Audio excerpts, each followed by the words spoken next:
Smooth 98.1 FM. Welcome to Freshly Pressed, where we serve you all of the local headlines and then invite the analysts to come help us make a better understanding of it. And of course, most importantly, that's where we get to hear from you what you think about the headlines, how it resonates with you, would like to know on our WhatsApp platform on 0809 444 0981. Good morning, Mr. C. Good morning, Zibby. Good morning, Mas. Good morning, AB. Good morning, AB Bozimo. Good morning to everyone in the studio and good morning to all of our wonderful listeners. I wish you all a fabulous week ahead. All right, let's start off with The Guardian. Nigeria's President Bola Tinubu, the chairman of ECOWAS Authority of Heads of State, has implored West African leaders to prioritize good governance and collective prosperity. Okay, so thank you, Zibby. The 64th ordinary session of the regional bodies is currently holding in Abuja, if the reports are correct. And during the weekend, the Nigerian president addressed the body, and he was advocating good governance as one of the essential ways to ensure that unconstitutional takeovers of power within the West African sub-region are reduced to the barest minimum. And he's stressed or harped on the fact that it is important that there's good governance because one, it collectively improves a lot of the prosperity of the citizens and also ensures that the democracy that is currently enjoyed in the sub-region is sustained and improved upon. Now, these are very instructive statements, and he also addressed the fact that for the countries that have already experienced unconstitutional takeovers, that ECOWAS is now ready to work with them to ensure that realistic timelines are in place to ensure that there's a return to democracy. Now, this is a sharp turn from their previous position where they insisted that all previously elected regimes that have been constitutionally renewed to be restored. They've now understood and they've now accepted the reality that the people of those countries affected are in support, seemingly or shockingly, of the unconstitutional takeovers. Now, this is all well and good. Let's bring this back home. And this is not about politics, but I dare say in the last 6 or 7 weeks, Nigerians have truly not experienced or witnessed the good governance the president was preaching to the sub-regional body. When he harped on the fact that the collective prosperity of the citizens have to be improved on, is this truly our lot back home in Nigeria? Because there is a saying, charity begins at home. Now, we can collectively say that our fortunes have taken a sharp nosedive for the worst. Now, officially, the Nigerian US dollar is trading at over 1,000 naira, the official. Contrast that with what the position was on the 29th of May when he took over. Now, Nigerians are truly struggling in every facet of life. Pick any sector and see what has happened. Take the fast-moving consumer goods sector. 4 notable companies have left. More are already lining up to go out, to leave the country. And we've seen the resultant effect. We've seen prices of certain healthcare products increase by astronomical levels. Yet again, we're continually inundated with statements from public officials continue to suggest that they're determined to bring in foreign investment. Now, the investors are witnessing everything. The challenge to the current administration is this. There's good governance that you seemingly know about and you seemingly preach to other nations. Can Nigerians begin to enjoy the benefits of this governance? Now we go over to pick up. AB, you would like to... Okay, let's hear what you have to say. Very simply, Barry White put it best, practice what you preach. The social contract between a government and the people is ostensibly to increase and improve their well-being, state of safety, and welfare. That objectively cannot be said to be the case for Nigerians very narrowly the past 6 odd months. Now, that leaves us time to pick up the Nation newspaper before you, and the headline is 2024 budget. Federal government seeks to launch over 215 billion naira new road projects nationwide. So it seems infrastructural development in terms of road getting attention next year. Well, it's very good to hear of 215 billion being targeted at both new road projects and some other monies at maintenance projects. Roads are a very important part of overall infrastructure in any context, in any country, because a lot of goods and services and people, of course, need to move. And the more efficiently they can move, the more economical the movement ends up being. So we're hearing this sum. I just like to contextualize anything. 215 billion, great number. When you contrast it with some of the other monies that are being spent in other sectors, you have to ask, is this enough? Sure, you cannot spend that 215 billion in a day, and every single improvement will be directly appreciated by all the road users. But I often wonder about the hierarchy of these projects. I'm seeing some names here. Now, every road is important to every community, so there is no road that's not important.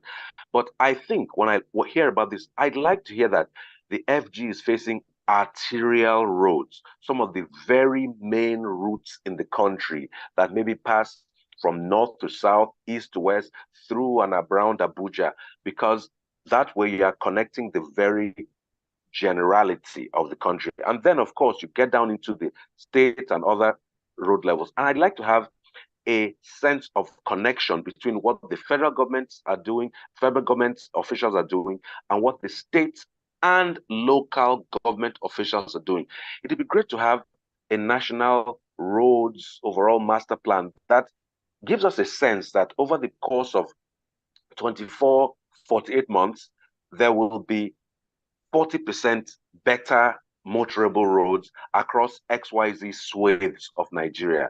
Sometimes I just see these roads and I wonder whether this road was awarded because somebody had access to a top government official. Again, all roads matter. But do we have an overall thing where over time we'll say our roads stepped up their game by a measurable percentage? That would be nice if we're communicated. But it's good to hear this.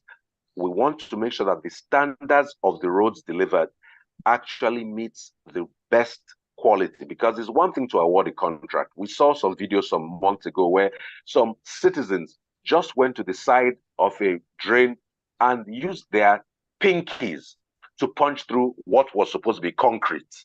And luckily, they sent it to their representative and the contractor was called to order.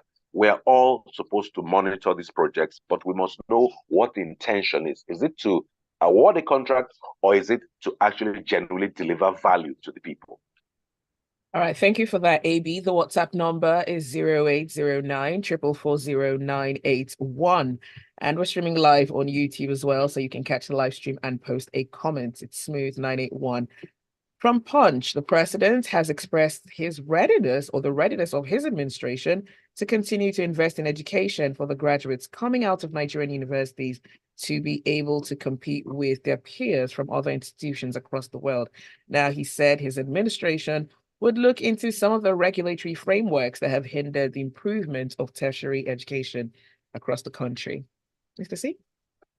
Okay, so thank you, Zibby. So the president's speech was delivered at the 47th convocation ceremony at the Bakum University, and he was represented by the Minister of State for Education. And the statement quotes him as saying that he has pledged to invest more sums of money in education to ensure that Nigerian graduates are able to compete with their colleagues from high institutions across the country. So that's the statement.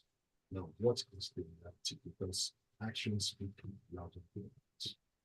And the proposed budget for 2024, the total sum is 24.07 trillion. what was allocated to education is 1.44 trillion. That is 5.98% of the proposed budget.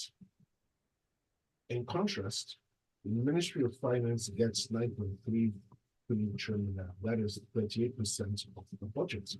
Now, if you say you are committed towards ensuring that Nigerian graduates are able to compete with their foreign counterparts, surely you cannot be dedicating 6% of your budget towards achieving that. It's never going to happen because we must remember something. It's Nigerian graduates, Nigerian undergrads here are mainly taught by Nigerian lecturers. If they're lucky, some of the lecturers have traveled abroad, gathered some sort of education or further knowledge and brought it back. But the truth of the matter is, how frequently do Nigerian schools keep up with their foreign counterparts? Yes, we're witnesses to the fact that Nigerian graduates emigrate and they use educational routes. But that is more a testament to personal determination, personal investments than the real state of Nigerian universities. And the best way to check this out is how many foreign students will be willing to take a gap year, will be willing to take an exchange semester or an exchange year in any of the Nigerian schools, especially students who are currently in Canada, UK, because how many of them will be willing to do that? How many lecturers outside the country will be willing to come down to a Nigerian school and teach for a semester or two? Now, it gets even worse. Let's even take health. Health was allocated 1.23 trillion. That comes to about 5.11% of the budget. So together, education and health, two critical parts of any country's economy, got just over 11%. So how are we supposed to match the words of the president with the actions he takes? Because clearly it's not going to happen. I'm sorry. And then with the current rates of the naira to the dollar, for the science students, for the engineering students, when they need to get certain equipment, get certain materials, these equipments are not manufactured in Nigeria. They're manufactured abroad, they're produced abroad, and they have to be brought back. How many Nigerian schools, engineering schools, or engineering departments or faculties can afford to buy the latest equipment to teach the students? So let's stop joking. And it's sad that very little mention was made of how the government intends to partner with the private sector to ensure that the funding gaps adequately filled and blocked. What we heard was they're going to address regulatory issues. That is very vague and does not provide any proper context to look at.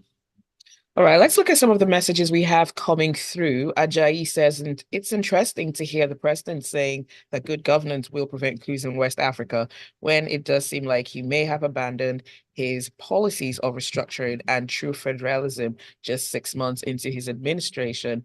Dan Okuda says, President Tinubu should practice what he preaches on good governance in the ECOWAS sub-region. You cannot be preaching good governance while the average Nigerian is facing unprecedented hardship. Antonio would come with this one. The truth is, a good portion of the population of Nigeria has been plunged or dunked below the poverty line in the last fiscal year, give or take. The trump card of Nigeria having a vibrant population with a healthy disposable income for manufacturing companies to sell to is now a myth. This is a key factor in the exit of lots of companies, and it will only get worse as the government is not even curbing their immediate recurrent expenditure, which, don't forget, is funded from borrowing. You're listening to Freshly Pressed on Smooth 98.1. Do stay with us. The conversation continues. More headlines, more of your messages, and of course, more from the analysts. Stay with us.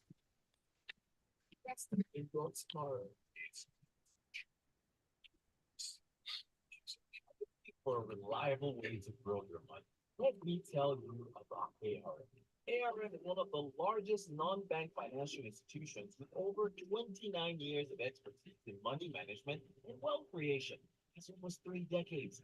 ARM is all about ensuring your financial goals are met with ease, no matter who you are. Now, whether it's growing your money, safe, well-managed investments for important goals like school fees, personal development, vacations, rent, buying a property, or preparing for the future, ARM has got you covered. We all know there are a lot of apps out there promising to grow your money, on ARM has everything you need to go from where you are to where you need to be. Start your wealth creation journey today by downloading.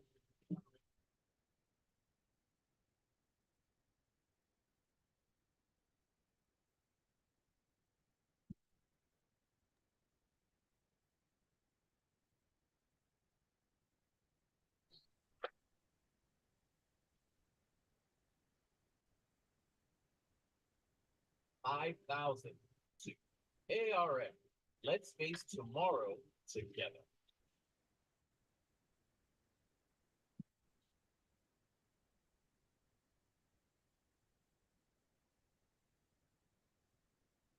Still freshly pressed on Smooth 98.1 FM. We're back. Let's pick up the paper, Punch newspaper, and we head straight to AB this morning.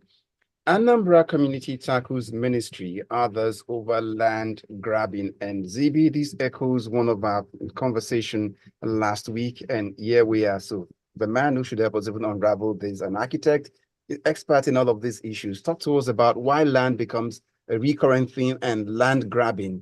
The authorities can't stem it once for all. You know, land is one of those non-renewable resources. It either is there or it's not. And the ownership of land is highly prized in every part of the world, and especially in one of the zones of our country, the Southeast, that has a relatively smaller size, relatively. Now, what seems to be at the heart of this story seems to be a degree of lack of transparency and mistrust. It should be stated that government has a right called eminent domain, where they can identify and seize any piece of land in the public interest. So if, for instance, there's a new flyover that needs to come, government can seize the land that it needs, a new road, a new something for the public interest. But in this story, we're hearing allegedly that land whose ownership was not contested before now is now being taken by certain government officials and being reallocated in the interest of a private developer who, for whatever reason, the paper has chosen not to name. I really dislike these parts of stories that we tend to see in Nigeria where they say name withheld. Why are you telling me the story then withholding one of the most important elements? Setting that aside, if this land registry were thoroughly, transparently, digitally available, then any ownership could be tracked back and any changes could be easily traced. But it appears that, government officials in the story as reported are saying, hey, they are not liable for what they're saying. For goodness sake, they are creating something called Registration Dubai Estate in Anambra. For goodness sake, how about you make even a name that is relevant? Is there an Oguluko estate in Dubai, for goodness sake? Can we not for once own our own selves and feel proud? The problem is lack of transparency, mistrust, I think, between the populace and the government, and that can be addressed with digital tools. I think it was Edo State that made their GIS services completely online so that you can track assorted parcels of land and all that. That should be a go-to strategy for every single state in the country so that land can actually yield some of its actual value. If there's a piece of land, there are taxes, there are tenement rates and all that, that can improve IGR. But it appears some people thrive on the chaos that uncertainty gives. And it also gives them a way to play fast and loose with the rules. So the people are making a protest. They have gone to government house, about 1,000 of them. That's not a few people who are leaving their businesses to go and protest. I think this is a very important thing. And the governor should address it directly. Land is not a joking matter. If you doubt me, go to Israel and Palestine. Mr. C? Okay, so very quickly, I'm in support of everything AB has said, but I want to add something. From the story, at some point in December 2005, the Anambra State Official Gazette was published. And in that particular gazette, the layout of the land in question was properly stated and the ownership was properly stated. So we have a date to latch on to, following what AB was saying. So if in 2005 there was an official gazette, how did these new guys come into ownership? Where is the gazette supporting their position? And this speaks of the impunity with which state officials all over the country act in respect to that. We've seen in Lagos how places were demolished because the Lagos state government insisted that those buildings came up without proper approval. But in all of that arrangement and all of that action, there was no mention of what would happen to public officials who shirked their official duties and did not apply themselves properly. So again, the impunity was with state servants, state civil servants operate all over the country. It's checked. Okay, we're going on to Vanguard. The entire 109 senators from the 10th Senate have donated their 1 month salaries, which is coming to around 109 million, to the victims of the drone mishap in Tudumbiri in Kaduna State. It was announced by the president of the Senate, Senator Barrow Jibrin. Thank you, President. Thoughts once again go out to the families of all the people who lost their lives in this unfortunate incident. Now, the entire Senate has donated its December salary to the victims of the mishap, of the unfortunate mishap in Kaduna. And this comes to about 109 million. And this was announced by the deputy president of the Senate when he visited the Kaduna state government over the weekend. Now, it's good and thoughtful of the senators to announce this gift.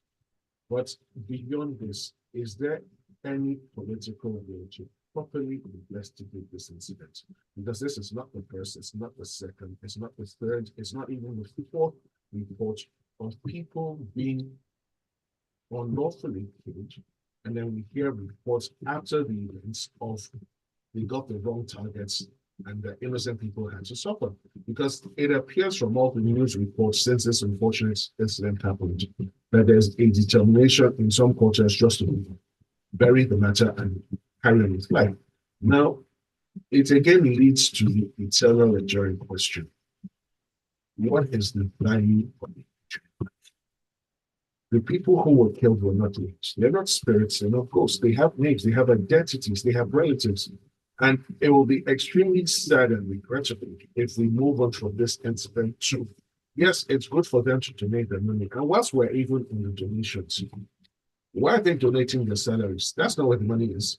Why didn't they donate their December allowances? Because again, they're going to receive prayers before they set off for Christmas. Why didn't they pledge those prayers and good tidings to the victims of the mishap? So let's not play to the gallery.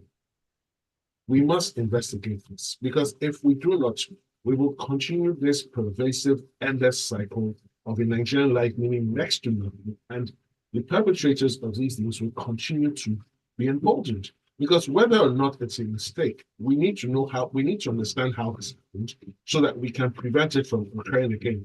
The reason why this happened was because previous incidents were not properly investigated, people were not disciplined or sanctioned, and here we are. We go over now to a copy of the Vanguard newspaper and a quick word, please. You see, when we talk about that value of human life, there are places in the US where every single soldier who was registered and who died in any of their wars have their names memorialized.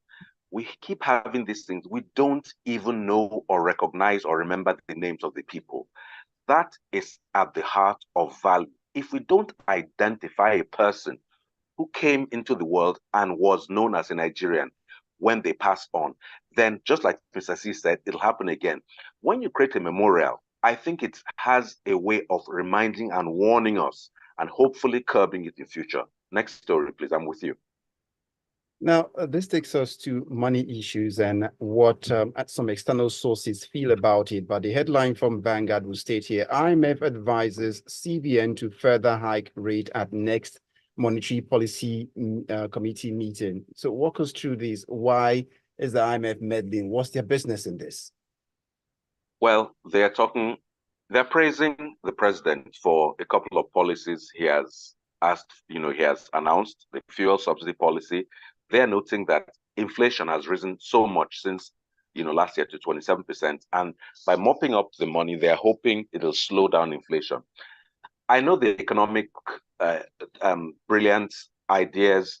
I'm sure they all work in all of the textbooks, but at some point, I think governance or good governance is being able to calibrate those theories with real lives.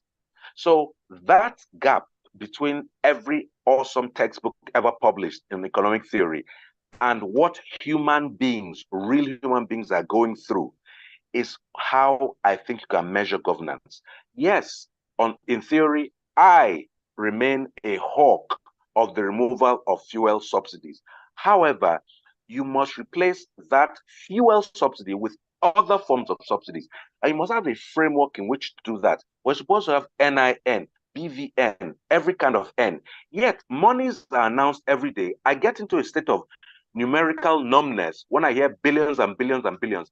And none of it seems to filter down to ordinary people. So how do we balance the necessity of decent economic theory and policy with keeping people alive? That is, at the end of the day, the measure of whether or not good governance has been applied in a society. IMF have their theories, they have their motivations, as a matter of fact. They're like Vegas, the house never loses. If Nigeria keeps taking a loan, they will keep getting more interest. If we collapse, somebody will sell arms. So IMF won't lose. They are the house. You can't bet against the house. But how will interested government officials take care of human beings in their country? That's what matters to me, not precisely or specifically what IMF says. Yeah, they can have their advice, but please, those in office and authority, give us good governance, which means we can live while these theories are being, rolled out. All right, thank you for that, AB. Let's move on. We have just about a minute. This one is from The Nation. The NPC chairman, which is the National Population Commission, says that a lack of census has created an information vacuum in Nigeria. Okay, thank you, Zibby. So he's actually correct that we failed to conduct a census in 17 years. The last census was conducted in 2006. And then since then, we've been working with figures that have seemingly been conjectured from data, such as the size of the population and even the rate of population growth. And this is really, really sad because in each local government in this country, there's actually a register for birth and death. And if only we have a central system in place, which is updated every day, then this would have been mitigated to a certain extent. So again, the census was supposed to hold this year. It was postponed because clearly we weren't ready. And now there's no word on when we intend to conduct it. But beyond that, are we ready to conduct a census that will be full of integrity, whose results we can truly trust? Because every previous census exercise has been criticized for a seemingly lack of proper integrity. So the question is if and when. And so we move on now, get some messages in. I've got Tony Chima from Ikeja says, the day the man in Asoro queried the importance of statistics was the day I knew that this government would be more into consumption. Now statistics we could chop. As it stands presently, statistics are chopping the industries and people's means of livelihood across board. Tony from Ikeja left us with that one. And then comes in JP. JP says, God bless you. In 2023, we have C of O's taking 3 years in places like Lagos. Digitalize Shikina, but where there is chaos, there is gain. Then comes in Tonye. Government in Nigeria as a concept, an entity, an institution has not shown itself to be honorable and I dare say caring enough to properly investigate the tragedy in Kaduna. Nothing will be done. May the deceased rest in peace. Nigerian life is valued a lot less weighing than we want to believe, unfortunately. Got a message from Choma. She says, in a sane country, there would have been resignations, persons fired, and an internal independent investigation will follow, and everyone else involved will be dismissed and charged with manslaughter. This is ridiculous that the army chief is asking for forgiveness. Then comes in this one from Goke from UK. Hardly will any advice from IMF work for Nigeria because it is never for Nigeria's interest, but for foreign interest. And that much AB had alluded to a while ago. And this one is from Adiremi. Adiremi says, what is the point of removing subsidies and replacing with other subsidies? All right, well, that's it for Freshly Pressed this morning. Thank you for your messages. Thanks for listening. And of course, special thanks to our analysts for joining us, Mr. C and AB. Thank you so much. Thanks. And do stay Agree with us. Me. Disagree with me, hit me up at AB Bozimo. We'll talk more about subsidies there. All right, it's AB Bozimo on social media.